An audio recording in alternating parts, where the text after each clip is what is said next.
আমার মনে পড়ে গেল আমার জীবনের একটি ঘটনার কথা। যখন আমি বই প্রিন্ট করছিলাম 2001 সালে, তখন বিদ্যুতের খুব স্বল্পতা ছিল। বলে দিয়েছিলাম এই লাইনগুলো যেখানে প্রিন্টিং প্রেস আছে সেখানে বিদ্যুৎ থাকতেই হবে। মনে পড়ে কিনা আপনারা সেই সময় যারা ছিলেন সমিতির সাথে জড়িত?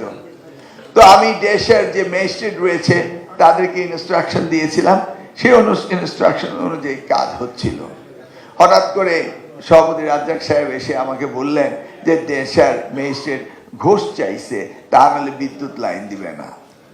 আমি তখন অত্যন্ত ইয়াং ছিলাম, মেজাজটা খারাপ হয়ে গেল।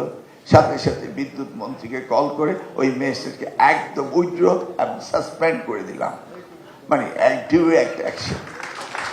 তো ওই ম্যাজিস্ট্রেট তিনি আমাদেরই আরেকজন, আমারই বড় ভাই শহীদুল্লাহ ভিপি ছিলেন, ওবায়দ ভাই কুমিল্লার, তা দাউদকান্দি, ওনাকে সহ আমার রুমে এসে চ্যালেঞ্জ দিল যে এই ম্যাজিস্ট্রেট সেখানে এই কাজটি করেনি, তাদের কাছে কোনো রকম উচ্চ চাইনি।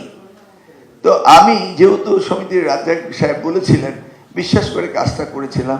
তা আমি পরীক্ষা করার জন্য রাজ্জাক সাহেবকে, যাদের সামনে ওই ম্যাজিস্ট্রেট চাঁদা চেয়েছিল তাদের সকলকে আমার অফিসে ডেকে ম্যাজিস্ট্রেটকে আমার রুমে পেছনে বসিয়ে রাখলাম।